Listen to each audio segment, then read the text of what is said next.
पत्रकारिता एक ऐसा विषय जौने में जितने ज़्यादा ज्ञान हो उतनी बेहतर पत्रकारिता हो सके थे। वो कहा थे ना, ज्ञान एक ऐसा विषय वस्तु ही न एक को चुरा सके न कहों या बर्बाद हो सके। ज्ञान इंसान का कहों न कहों एक बड़ा स्वरूप दे थे। आज हम मौजूद हैं माखनलाल चतुर्वेदी राष्ट्रीय पत्रकारिता एवं संचार विश्वविद्यालय के रीवा कैंपस में, जहां हमारे साथ सूर्यप्रकाश सर हैं जो अकादमी प्रभारी हैं, और उनके मार्गदर्शन में यहाँ से हजारन के संख्या में अब छात्र एक व्यवस्थित पत्रकार के रूप में पत्रकारिता के कार्य कर रहे हैं। अपना के यदि बात की जाए तो अपना पहले नोएडा परिसर में के प्रभारी रहे, लेकिन नोएडा परिसर बंद होने के बाद रीवा परिसर में लगातार अपना अपन सेवा दे रहे हैं। एक बार फिर से विंध्य के छात्रन का एक बड़ा मौका है जो पत्रकारिता में अपन भविष्य, सुनहरे भविष्य का गढ़े चाहते, उनके खातिर एडमिशन के मतलब दाखिला के प्रक्रिया शुरू हुई। वो इनके बारे में बात करें खातिर आज सूर्यप्रकाश सर हमारे साथ हैं और उनसे बात करी थी कि का कुछ नवाचार हो रहा है, का कुछ नए कोर्सेज आए हैं, जैसे अपना एक सदा पत्रकार बन के देश हित में, परिवार हित में और जनहित में काम कर सकी थे। तो पहले तो सर आपका बहुत बहुत स्वागत है बघेली न्यूज़ चैनल में। धन्यवाद कनिष्क। सर, ये जो पत्रकारिता विश्वविद्यालय है, रीवा कैंपस है, आज रीवा कैंपस से अभी तक कितने छात्र यहाँ से निकल चुके हैं जो पत्रकारिता के कोर्सेज से संबद्ध रखते हैं, और किन किन संस्थानों में वो वर्तमान में कार्यरत हैं? कनिष्क, आपका सवाल बिल्कुल बेहतर है।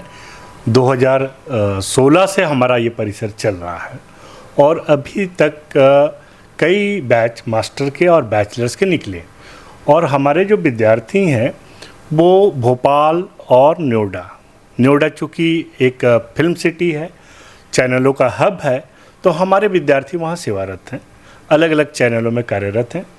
बहुत सारे विद्यार्थी आज तक जी न्यूज़, न्यूज़ नेशन, भारतवर्ष और अभी हाल में ही विस्तार न्यूज़ जो मध्य प्रदेश और छत्तीसगढ़ का है, या IBC, इस तरह के चैनलों में कार्यरत हैं। बहुत सारे विद्यार्थी प्रिंट मीडिया में अपना कार्य क्षेत्र बनाए हुए हैं और उसी तरीके से ऑनलाइन मीडिया के क्षेत्र में भी कर रहे हैं। कुछ विद्यार्थी अपना स्वयं का चैनल चलाते हैं, वो भी शानदार तरीके से काम कर रहे हैं। तो हमारे विद्यार्थी बहुत ही कहें कि हम 7 वर्ष के कम समय में एक लंबी दूरी तय की है और अभी और लंबी दूरी तय करने का इरादा है अपना। निश्चित तौर पर एक कहते हैं ना कि जब से चला हूँ मंजिल पर नज़र है, इन आँखों ने कभी मील का पत्थर नहीं देखा। निश्चित तौर पर एक बड़ी कहा जाए कि उपलब्धि है जो सूर्यप्रकाश सर और रीवा कैंपस के माथे में सुशोभित हो रही है। सर, अपने यहाँ जो पत्रकारिता के साथ भी कई कंप्यूटर्स की डिग्री भी होती है, डिप्लोमा भी होता है, लेकिन पत्रकारिता से जुड़े ऐसे कौन कौन से पाठ्यक्रम हैं जो उपयोगी हैं, और उनके बारे में कुछ जानकारी दर्शकों तक? मास्टर जो है स्नातकोत्तर स्तर पे हमारे पास 3 डिग्री है, MJ और MAMC। MJ चूँकि पत्रकारिता का प्रिंट मीडिया की ओर फोकस है, और MAMC यानी मास कम्युनिकेशन जनसंचार में दूसरी डिग्री। तीसरी जो हमारे पास डिग्री इस साल से हमने शुरू किया है वो है MSc इन इलेक्ट्रॉनिक मीडिया। चूँकि हमारा अपना कम्युनिटी रेडियो और टेलीविज़न स्टूडियो दोनों ही हमारे पास उपलब्ध हो गया है इस वर्ष से, तो हमने सोचा कि MSc इलेक्ट्रॉनिक मीडिया, क्योंकि सबसे ज़्यादा बच्चों का जो चार्म होता है, जो आकर्षण है, वो इलेक्ट्रॉनिक मीडिया की फील्ड की ओर ज़्यादा है, और उनमें कैरियर के अवसर ज़्यादा हैं, सैलरी ज़्यादा बेहतर मानी जाती है। तो इसका जो उपयोग कर सकते हैं बच्चे स्टूडियो का, और प्रायोगिक जो लाभ ले सकते हैं, तो ये 3 मास्टर लेवल पे हमारे पास कोर्स है। और बैचलर लेवल पे 2 कोर्सेज हैं, एक BAMC bachelor of mass communication in honours 4 वर्ष का नई एजुकेशन पॉलिसी के आधार पर, और इसी तरीके से BSc इलेक्ट्रॉनिक मीडिया भी हमने इस वर्ष शुरू किया है। तो ये 2 मीडिया के कोर्स हुए। कंप्यूटर के कोर्स भी हमने पिछले 2 सालों से रन कर रहे हैं, जिसमें से BCA ऑनर्स है। तो अभी हमारे वो बच्चे जो हैं दूसरे साल मतलब पास आउट होने के बाद तीसरे साल पे जाएंगे। ये भी न्यू एजुकेशन पॉलिसी के तहत चल रहा है। साथ में पीजी डीसीए और डीसीए 2 कोर्स हमारा डिप्लोमा का है। इसके अलावा ग्रामीण पत्रकारिता पर एक अलग डिप्लोमा कोर्स है पीजी डीआरजे। तो ये कोर्स भी बहुत शानदार तरीके से चल रहा है। ये तीसरा बैच है। तो हमारे पास अमूमन अगर हम बात करें तो लगभग 10 कोर्स को हम यहाँ रन कर रहे हैं और लगभग 400 अध्ययनरत विद्यार्थी हैं हमारे पास। चलिए, तो निश्चित तौर पर एक सफलतम संस्थान के यह पैमाना है कि हर पाठ्यक्रम में बराबर छात्र हों और जौने में शिक्षा खातिर बेहतर अध्यापन के माध्यम से वो पाठ्यक्रमन का पढ़ावा जाए। निश्चित तौर पर सर एक बड़ी यदि समस्या देखें कि आज के दौर में हर मोबाइल वाला व्यक्ति अपने आप को पत्रकार मानता है, और हालांकि ठीक है, इसका संविधान में या सरकारी कोई व्यवस्था में इस तरीके के मानक नहीं तय किए गए हैं कि वो पत्रकार है या नहीं, इस पर सवाल नहीं खड़े किए जाते। लेकिन सर पत्रकारिता की डिग्री और विदाउट डिग्री में क्या फ़र्क मानते हैं? देखिए, आप किसी भी पढ़ाई में अगर उसकी पढ़ाई करते हैं तो आपको एक अलग नॉलेज मिलता है ना, स्किल्ड नॉलेज है। पत्रकारिता हम कर रहे हैं तो हमें ठीक है, हम अपनी अभिव्यक्ति को व्यक्त कर रहे हैं, अपने चैनल के माध्यम से कर रहे हैं, यूट्यूब के माध्यम से कर रहे हैं या सोशल मीडिया के माध्यम से कर रहे हैं। लेकिन जब आप प्रशिक्षण लेते हैं तो आपको एक ट्रेनर मिलते हैं और आपको सही गलत का फर्क बताते हैं। तो कैमरा हैंडल करना या मीडिया लॉ को लेकर के अगर जानकारी की बात हो, एडिटिंग की हो, तो आदमी जब ट्रेनिंग मिलता है तो वो ज़्यादा निखर के आता है।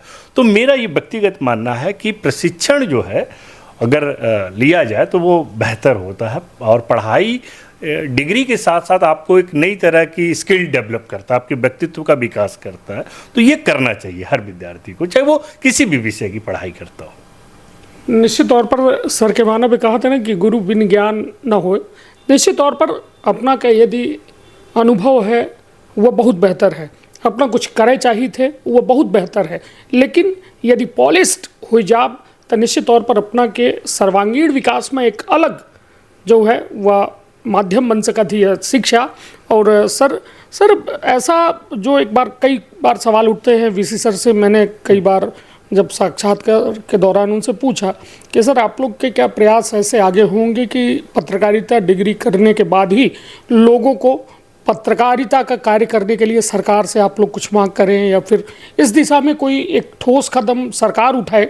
तो इस तरीके की बात जब आती है तो फिर आपकी क्या राय है? मुझे लगता है कि बिल्कुल अगर आप किसी भी प्रोफेशनल कोर्सेज को करते हैं तो उनका एक एकाधिकार होना चाहिए। अगर एमबीबीएस करने के बाद आपको मेडिकल काउंसिल प्रैक्टिस करने की अनुमति देता है या आप लॉ करने के बाद अगर आप लॉ की प्रैक्टिस कर सकते हैं तो पत्रकारिता, देखिए आप अगर कोई भी व्यक्ति अगर माइक उठा कर कुछ भी अपने नज़रिए से कहे, उस ठीक है उसकी अभिव्यक्ति है वो कर रहा है, लेकिन उसका परिणाम समाज में क्या होगा ये भी हमें सोचना होगा। क्योंकि पत्रकार ना केवल अपनी अभिव्यक्ति को व्यक्त करता है बल्कि उसे सोशल इंजीनियर माना जाता है। बौद्धिक खुराक वो अपने लोगों को, अपने समाज को देता है। तो बौद्धिक खुराक जो व्यक्ति दे रहा है वो प्रोफेशनल होना चाहिए। तो अगर आप जैसे किसी भी एक काउंसिल्स या एक माध्यम के थ्रू अगर आप काम कर रहे हैं या पत्रकार जो है उस तरीके से नज़रिए से अगर नॉलेज दे रहा है दर्शकों को या जानकारी दे रहा है, सूचना दे रहा है, तो स्वाभाविक है कि वो कहीं ना कहीं ज़्यादा प्रभावी हो सकता है और समाज के लिए बेहतर हो सकता है। कोई भी व्यक्ति, कोई ज़रूरी ये भी नहीं है कि हर प्रोफेशनल अच्छा करता हो, लेकिन ट्रेनिंग देने का मकसद ही ये होता है कि वो समाज को बेहतर विकसित जो करने के लिए जो भी अपना नॉलेज है या अपनी जो जानकारी है, जो सूचना है, वो उसको प्रदान कर सके। ये ज़रूरी है मुझे लगता है कनिष्क। निश्चित तौर पर, लेकिन अपना पंचन से एक हमारा निवेदन है, यदि अपना बच्चे काम कर रहे हैं बहुत अच्छी बात ही, लेकिन अपना के लगे मौका है, बड़ा मौका है, अपना के नियरे, अपना के आसपास ये रीवा की कैंपस है, अपना आए के यहाँ रेगुलर पाठ्यक्रम में प्रवेश लेके महज 2 साल में पीजी कह सकी थे, 4 साल में अपना बतौर यहाँ से बैचलर डिग्री ले सकी थे और एक सधा हुआ पत्रकार बन सकी थे। और निश्चित तौर पर जब गुरु के मार्गदर्शन मिली, पूरा पाठ्यक्रम अपना पूरा हमारा तो मानव है कि एक बार यदि अपना पूरा कैंपस घूम ले तो अपना के मन खुद लागी कि पहले हम शिक्षा ले फिर उसके बाद काम करी। कहे कि शिक्षा इंसान का और बेहतर बनावट है। सर, अपने यहाँ का जो ये कैंपस है, अभी जो वर्तमान में आपने बताया कि 10 कोर्सेज चल रहे हैं, तो टोटल सीट्स कितनी हैं और ये प्रवेश प्रक्रिया की क्या प्रोसेस है, थोड़ा हमें बताएं। जो हमारे पास टोटल, अगर हम कंप्यूटर और मीडिया की कोर्स की बात करें तो लगभग 300 सीट हैं हमारे पास, जिसमें PGDCA हैं या DCA हैं, डिप्लोमा के कोर्स ग्रेजुएशन लेवल पे या मास्टर लेवल, तो टोटल कुल मिला के 300 सीट हैं। और इस 300 में मान के चलिए कि आप 50-50 यानी 150 के आसपास मीडिया और कंप्यूटर के पाठ्यक्रम के विद्यार्थी हमारे प्रवेश लेते हैं। ये प्रक्रिया जो है हमारी 10 जून तक चलेगी, प्रवेश प्रक्रिया, और बहुत आसान है। MP ऑनलाइन के माध्यम से विद्यार्थी ऑनलाइन अप्लाई कर सकते हैं और यूनिवर्सिटी की वेबसाइट पे विजिट कर सकते हैं। ऑनलाइन अप्लाई करना है, 500 रुपये का एक बहुत ही नॉमिनल चार्जेस हैं, जिसको लगा करके वो अप्लाई कर सकते हैं। अप्लाई के बाद जो दूसरी प्रक्रिया है विश्वविद्यालय की, कि उन फार्मों को एक मेरिट बनाने के बाद उनका एक साक्षात्कार लिया जाएगा, जो ऑनलाइन माध्यम के तहत होगा, और उसके बाद उन्हें प्रवेश मिलेगा, वो कैंपस वाइज। अच्छी बात यह है कि अभी अपना परिसर 5 एकड़ में फैला हुआ है, अपना सभागार है, अपना स्टूडियो है, अपना कम्युनिटी रेडियो ही जल्द ही शुरू होने वाला है। अच्छे सुसज्जित आधुनिक वातावरण, मतलब यहाँ का जो वातावरण है वो भी शानदार है, और हमारा ये भी प्रयास है कि इसे बहुत ही और ही ज़्यादा हरियाली से इसे हम इस वातावरण को क्रिएट करें, और भी ज़्यादा पौधे पेड़ लगाएं, तो आप यहाँ पढ़ाई कर सकते हैं और बेहतर वातावरण में शिक्षा ग्रहण कर सकते हैं। फीस की भी अगर हम बात करें तो अगर आप किसी प्राइवेट संस्थान की अगर आप देखें तो जहाँ लाखों रुपए की फ़ीस ली जाती है, वहाँ माखनलाल विश्वविद्यालय की फ़ीस काफ़ी नॉमिनल है। सेमेस्टर के आधार पे वो फीस लगता है, तो बहुत ज़्यादा भी नहीं है अगर हम दूसरे विश्वविद्यालयों के से तुलना करते हैं। द वीक मैगजीन जो है अभी हाल में ही सर्वे किया, तो उन्होंने हमें 37वां रैंक दिया है पूरे भारत के जो विश्वविद्यालय में। तो ये विश्वविद्यालय अपने आप में एक अच्छी रैंकिंग के साथ काम कर रहा है। हमारे कुलगुरु KG सुरेश सर के मार्गदर्शन में बहुत ही शानदार तरीके से विश्वविद्यालय काम कर रहा है।